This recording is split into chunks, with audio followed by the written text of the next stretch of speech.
तालिबान ने अमेरिका की मांग को ठुकराते हुए अफगानिस्तान का विदेशी मुद्रा भंडार स्विस बैंक को सौंपने से इनकार कर दिया। तालिबान सरकार के केंद्रीय बैंक के एक अधिकारी ने कहा कि हमें अमेरिका की वो योजना स्वीकार नहीं है जिसमें काबुल सरकार को अफगानिस्तान का विदेशी मुद्रा भंडार स्विस बैंक को सौंपने के लिए कहा गया है। वहीं तुर्की टीवी के साथ एक इंटरव्यू में तालिबान सरकार के एक अधिकारी ने कहा कि वो हमारे विदेशी मुद्रा भंडार को एक दूसरे बैंक में ट्रांसफर करना चाहते हैं, जबकि हम इसके हक में नहीं हैं। तालिबान के इस वरिष्ठ नेता ने कहा कि हम इस पैसे को दूसरे खाते में ट्रांसफर करने के खिलाफ हैं। हमारे वित्तीय संसाधनों को सेंट्रल बैंक ऑफ अफगानिस्तान खाते में ट्रांसफर किया जाना चाहिए।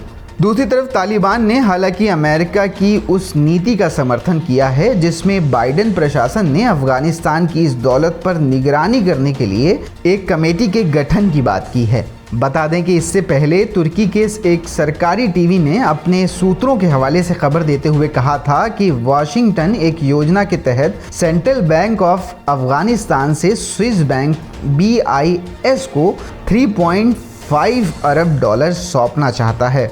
अमेरिका की योजना है कि ये धन अफगानिस्तान के लिए एक अंतर्राष्ट्रीय कमेटी की देखरेख में खर्च हो।